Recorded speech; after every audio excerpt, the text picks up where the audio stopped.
धर्मशास्त्र में बात लिखी हुई है कि जो जातक या साधक या उपासक यदि नवरात्रि पर्यंत 9 दिन की साधना करने में असमर्थ है, वह सप्तमी, अष्टमी, नवमी तिथि अर्थात नवरात्रि के अंतिम 3 दिनों में माता की साधना उपासना कर सकता है।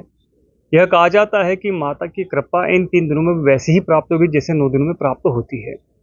चूंकि इस बार 22 तारीख को रविवार के दिन सर्वार्थ सिद्धि नाम का योग बन रहा है, इस योग में विशेषकर साधना के लिए, उपासना के लिए, अनुष्ठान के लिए या किसी विशिष्ट प्रकार के निवेश के लिए विशेष योग का समय बताया जाता है। शास्त्रीय मान्यता के आधार पर देखें तो सर्वार्थ सिद्धि योग में हमारे मनोवांछित फल की प्राप्ति के लिए अलग अलग प्रकार के अनुष्ठान की व्यवस्था की जा सकती है। अनुष्ठान कई प्रकार के होते हैं, राजसी भी होते हैं और सात्विक भी होते हैं। सात्विक अनुष्ठान सन्यासियों के लिए, साधकों के लिए होते हैं और राजसी अनुष्ठान गृहस्थियों के लिए होते हैं।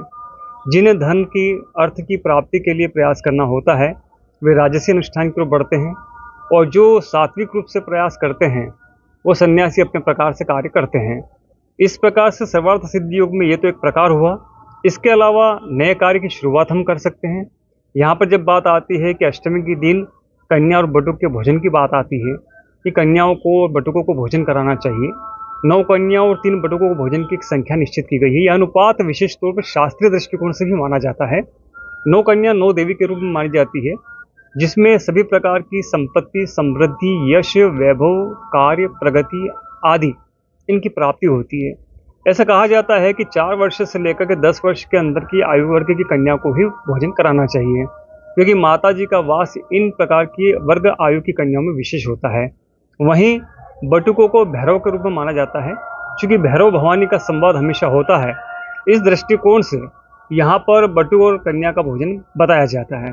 यह कहा जाता है कि वर्ष पर्यंत इनकी पूजन पाठ करने से या महीने में एक दिन जब दुर्गाष्टमी का त्यौहार आता है, इस प्रकार से 12 अष्टमी वर्ष भर की होती है और ये मुख्य अष्टमी है जो 22 तारीख को आएगी। ऐसी स्थिति में अपने मनोवांछित फल की प्राप्ति करने के लिए कन्या और बटुक का भोजन कराना चाहिए। ये कन्याओं को उपहार स्वरूप सुहाग का सामान वैसे दिया जाता है, किंतु बच्चों को सुहाग का सामान देंगे तो थोड़ा तार्किक लगेगा।